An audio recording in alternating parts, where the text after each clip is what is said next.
Muchas gracias. Me da mucho gusto estar con ustedes en La Paz, Baja California Sur. Saludo con muchísimo gusto a todas y todos los presidentes municipales, a Paz Ochoa, presidenta municipal de Loreto. Muchas felicidades por el trabajo que estás haciendo y muchas gracias por estar aquí. A Roberto Pantoja, presidente municipal de Comondú, muchas gracias, igual felicidades. A Cristian Agúndez, felicidades también por el trabajo que estás haciendo al frente de Los Cabos. Y a nuestra querida amiga, compañera Milena Quiroga, presidenta municipal de La Paz.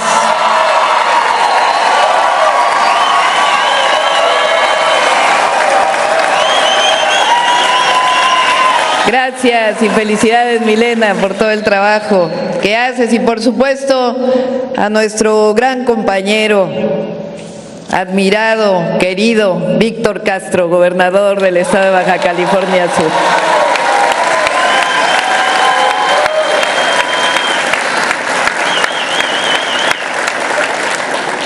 Pues, fíjense que ahora que presentaron Efraín, director de Conagua, Jesús, de la Secretaría de Infraestructura, Comunicaciones y Transportes, me sorprendí de todas las acciones que vamos a hacer en Baja California Sur. Son 12 acciones prioritarias. Yo creo que, no por nada, pero ningún gobierno había apoyado tanto. Y es que Víctor es persistente. Y los presidentes municipales también, y además queremos mucho a Baja California Sur por muchas razones, pero quizá la más importante, además de la belleza de este paisaje maravilloso, es su gente solidaria. Aquí han venido a vivir muchísimas personas de distintos estados de la República y aquí se abraza, se hace una sola comunidad. Son ustedes un pueblo muy solidario y se merecen todo. Por eso lo que podamos hacer por Baja California Sur lo vamos a hacer.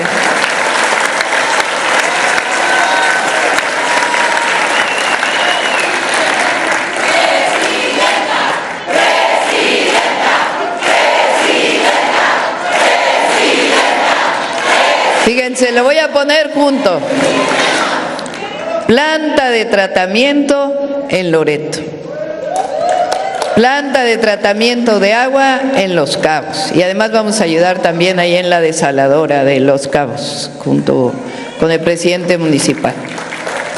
Presa El Novillo y sectorización de todo el sistema de agua potable aquí en La Paz, Baja California.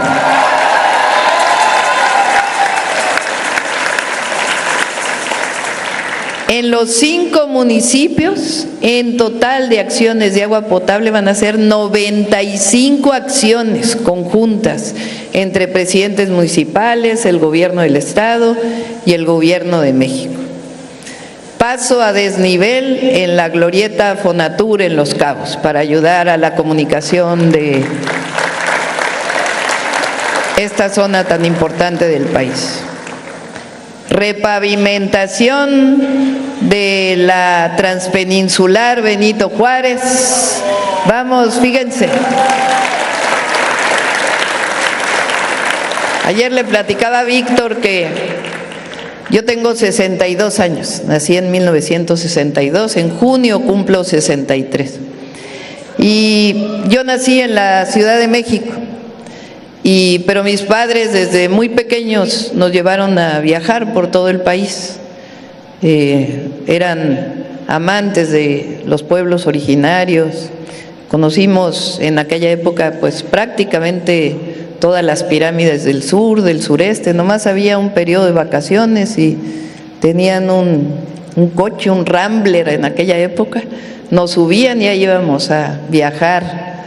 Y resulta que en 1900, debe haber sido 74, ¿no? En 73 creo que se inauguró la transpeninsular Benito Juárez, pues en 1974 nos llevaron hasta Tijuana en coche, porque querían conocer esa carretera. Entonces, en 1974, cuando tenía apenas 12 años, recorrí esa carretera. Pues ahora hay que repavimentar toda la carretera, porque desde 1974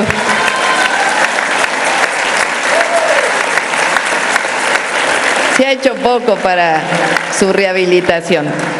Lo que vamos a hacer es, estamos comprando lo que se llama trenes de repavimentación.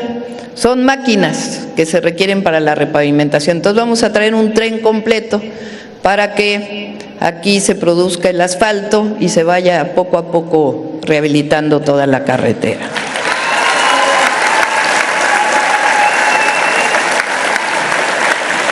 Luego, varios puentes vehiculares que en algún momento se dañaron por un huracán y que no habían sido rehabilitados, y los vamos a rehabilitar. Ayer estuvimos en lo que va a ser uno de los hospitales más importantes del Instituto Mexicano del Seguro Social en Los Cabos, que bien dirige nuestro compañero Zoé Robledo, que es una persona de primera. 250 camas con ¿cuántas especialidades, Zoé? 45 especialidades, uno de los hospitales más importantes del IMSS. Luego, pues ya escucharon, vamos a ayudar aquí a Milena para los autobuses de transporte público, para que se modernice.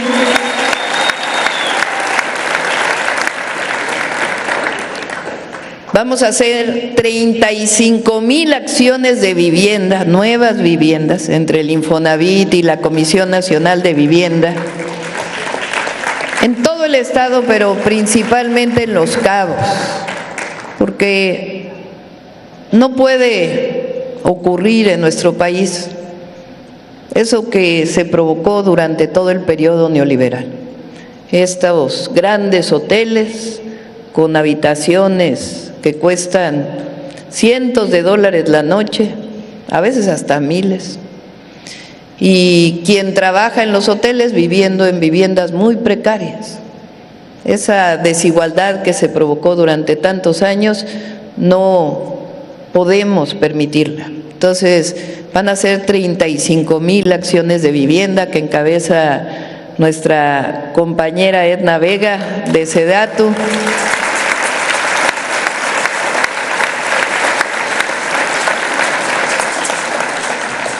Voy en la 10, me faltan 2. Van a ser varias acciones. Tenemos 20,000 y si se requieren más, todo el trabajo que podamos hacer para la regularización de la vivienda, que también es un problema muy grave, particularmente en Los Cabos. Y finalmente, recientemente estuvo aquí el secretario de Educación, Mario Delgado, trabajando con el gobernador. Este año van a ser 500 nuevas plazas para maestras y maestros en Baja California Sur.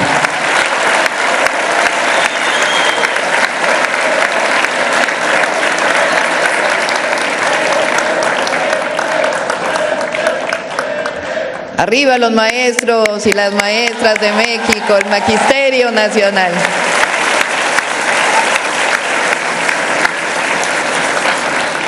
Y ustedes dirán, bueno, ¿y cómo le hace la presidenta para hacer tantas cosas? Porque, pues, nosotros le estamos dando continuidad a lo que inició el mejor presidente de México, Andrés Manuel López Obrador.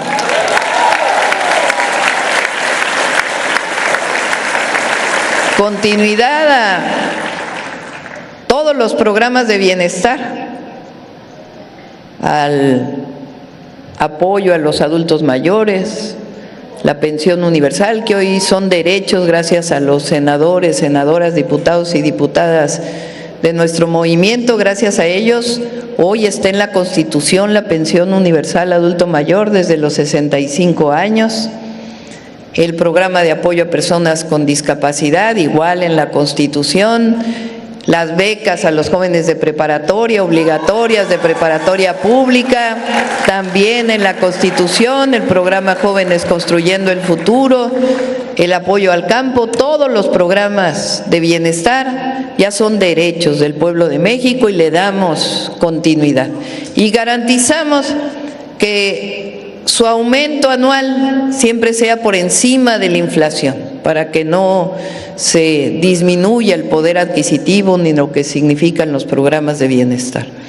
Y además, pues, muchas obras que se hicieron durante el periodo del presidente López Obrador, el Tren Maya, el Interoceánico, los estamos terminando también para que funcionen con todo su potencial. En el Tren Maya estamos haciendo el tren de carga, en el Interoceánico va a llegar a Chiapas, hasta la frontera con Guatemala, va a tener una línea que vaya a la refinería Dos Bocas, que ya está funcionando prácticamente al 100%, es decir, le estamos dando continuidad a todos los proyectos y además ahora hay 3 nuevos programas de bienestar, el apoyo a mujeres de 60 a 64 años, las becas universales, que ya son universales para todas las niñas y niños de secundaria, la beca Rita Cetina, que ya tienen su beca.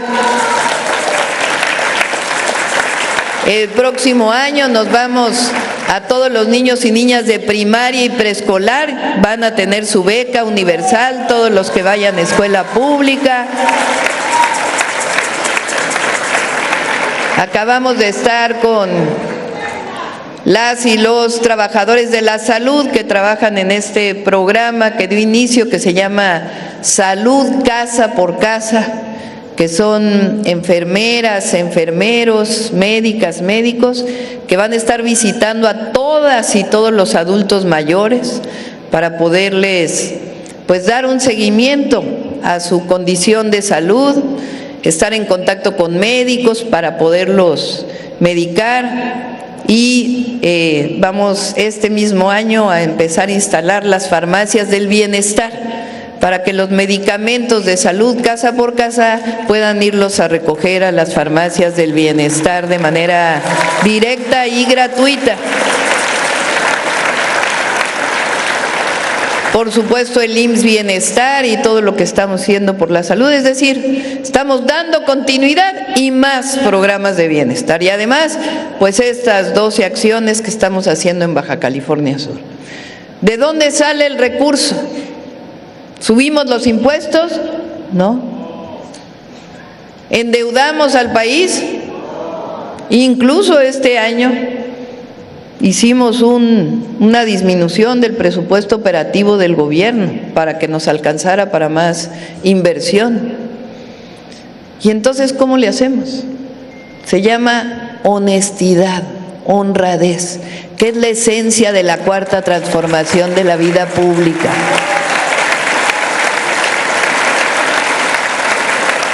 Cuando hay honestidad, honradez y se abandonan todos los privilegios, cuando no llegamos al gobierno para ser privilegiados, sino para ser igual que todas y todos los mexicanos y destinar nuestra vida al servicio público, al servicio del pueblo, entonces hay recurso que alcanza para el pueblo de México. Y eso es lo que cambió en el 2018.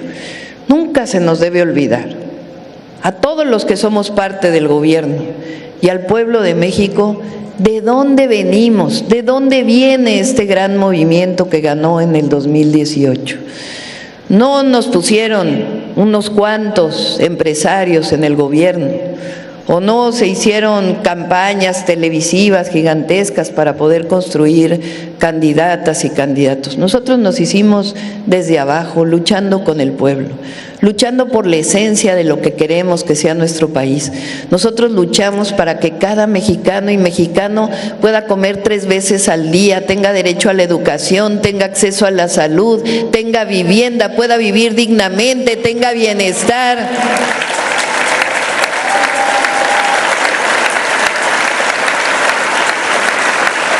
Nosotros luchamos para que haya libertades en México, que no se censure a los medios, que no se censure a la prensa, que todos podamos decir lo que queramos, que no se reprima a las movilizaciones sociales, al pueblo por manifestarse, o incluso a la oposición por manifestarse, que no haya represión, que haya libertades en todo nuestro país, cosa que nosotros no vivimos de jóvenes, porque aquí Víctor sabe, muchos de nosotros que luchamos desde hace mucho tiempo, que había cosas que no se podían hacer, porque era uno perseguido. Ahora hay libertades.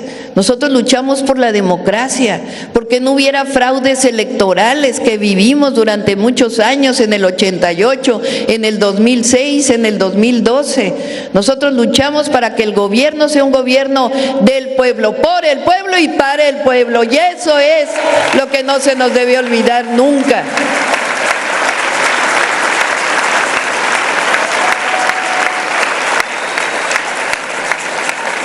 Nosotros luchamos por la soberanía, porque México construyó su independencia con mucha sangre de por medio.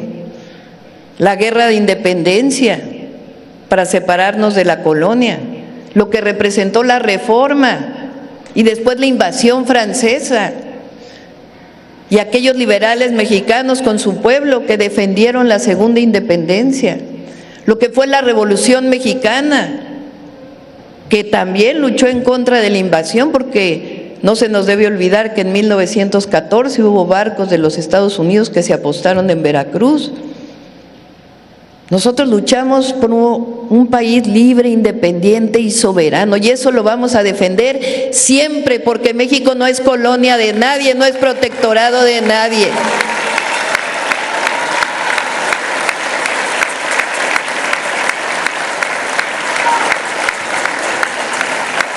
Nosotros luchamos por los derechos de las mujeres, y por eso este trabajo que está haciendo Citlali tan importante, porque no es que llegué a la presidencia como la primera mujer, porque como dicen algunos, ay, es que rompió el techo de cristal. No, llegó una mujer a la presidencia por la lucha de las mujeres de México y de los hombres de México por la igualdad.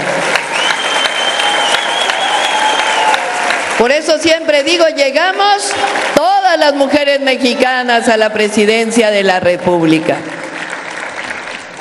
Esa lucha por la igualdad, la fraternidad, el reconocimiento de nuestro pueblo, tantos años del periodo neoliberal, qué vergüenza les daba a los presidentes hablar de los pueblos originarios. Y miraban a otros países como los grandes ejemplos. Hablaron hasta del fin de la historia, pues no.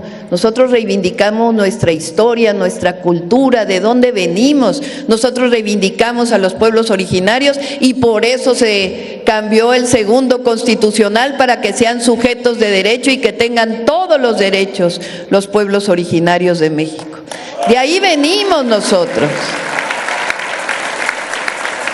de esa lucha. Y no crean que dejamos de luchar.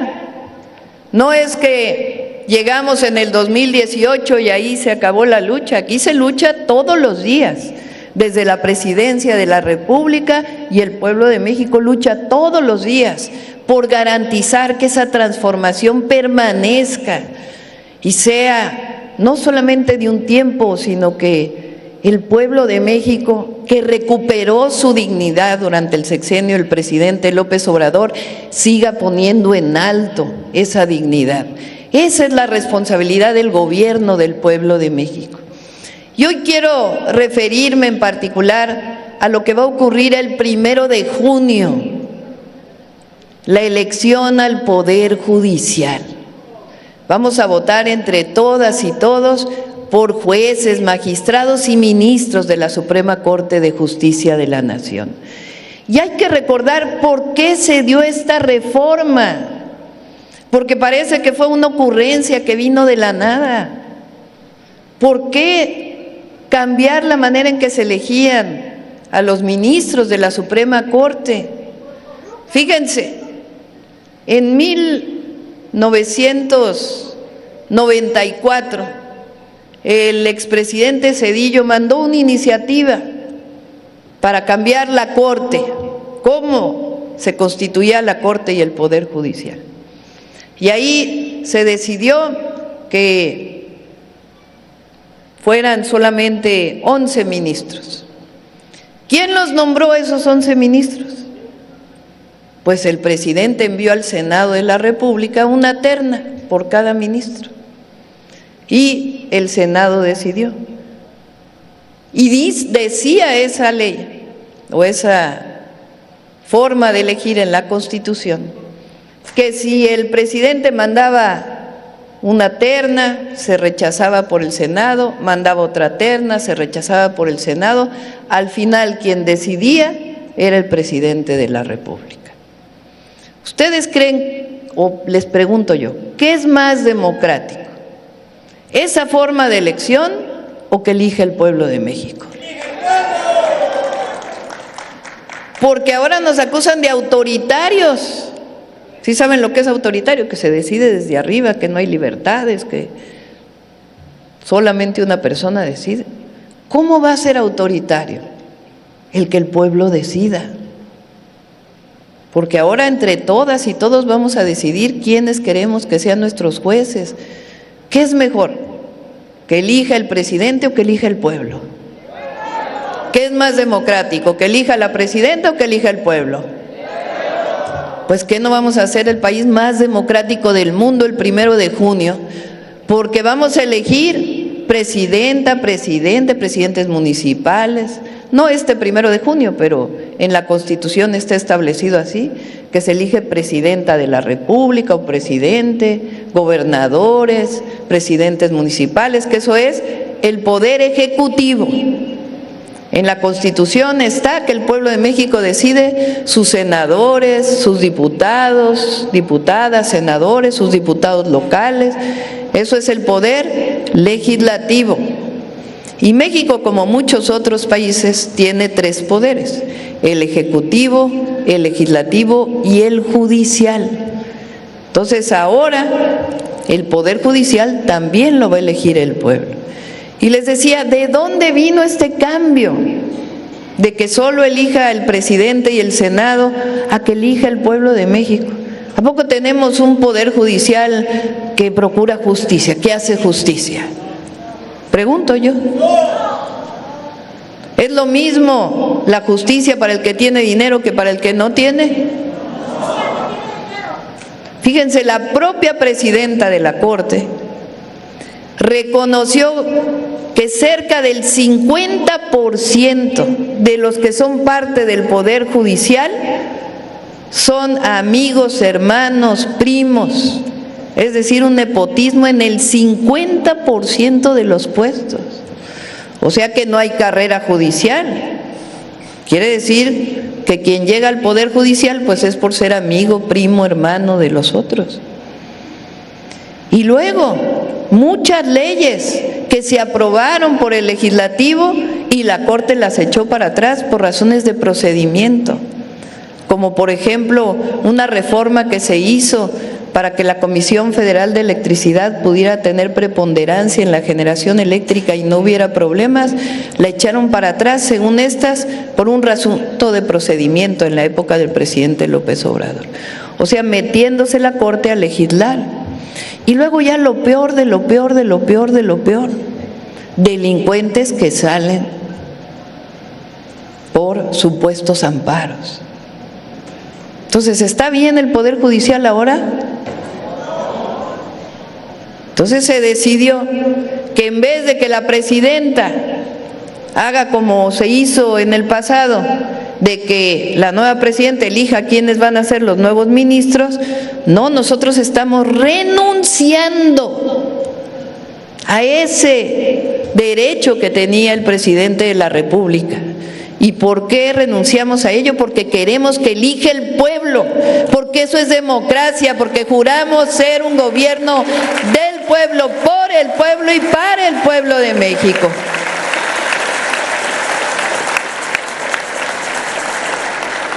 Y como ya va a ser la elección del 1 de junio, no, pues ya arreciaron las críticas. Ya manifestaciones en contra de la elección al Poder Judicial, han arreciado las críticas contra nuestro gobierno, contra todas y contra todos. Pero ¿saben qué? El pueblo de México es mucha pieza y millones van a salir a votar el 1 de junio y van a decir: México es un país democrático y en México el único que decide es su pueblo. El pueblo de México decide nuestro país.